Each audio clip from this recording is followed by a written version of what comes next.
అయ్యా సారు, రైతులకు అది ఇస్తున్నాం ఇది ఇస్తున్నాం అని చెప్పి గప్పాలు కొట్టేవాదులు ఆ ఇచ్చే సబ్సిడీ ఏదో కరెక్ట్ ఇవ్వండి. సబ్సిడీలు మొత్తం బంద్ అయిపోయినాయి. ఒకప్పుడు ఎరువులు అందుబాటులో ధరల కొనే విధంగా ఉంటుండే. ఈ పుణ్యానికి వచ్చిన బస్సులు పెట్టిర్రు, ఆగమాగం బస్సులు కొట్టుకుంటుర్రు. అదే 200 మిగులుతాయని చెప్పి ఆగమాగం కొట్టుకుంటుర్రు. 200 గతి లేక ఒక రైతు పురుగుల మందు తెచ్చుకోలేకపోతుండు.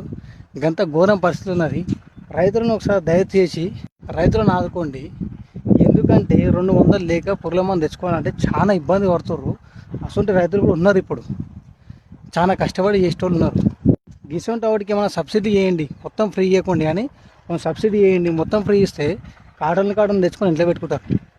మొత్తం ఫ్రీ ఇవ్వకుండా కొంచెం సబ్సిడీ లెక్కలు ఇస్తే కొంచెం ఏమన్నా బాగుపడతారు, కొంచెం ఏమన్నా ఇదవుతారు. కానీ ఇంకా ఫ్రీ బస్సులు పెట్టి ఒకరొకరు బస్సులు ఎక్కించుకొని కొట్టుకునే పరిస్థితికి వస్తుంది. ఇంకా అటువంటి పరిస్థితి రాకుండా అదే రైతులకు ఏమైనా యూజ్ అయ్యేటట్టు ఒకప్పుడు డ్రిప్ సిస్టమ్ కానీ మన పంపులు కానీ ఇంకేమన్నా సబ్సిడీలు చాలా ఉండే. ఆ సబ్సిడీలన్నీ కట్ చేసి ఎరువులు పెంచి రైతులు నాగం చేస్తున్నారు.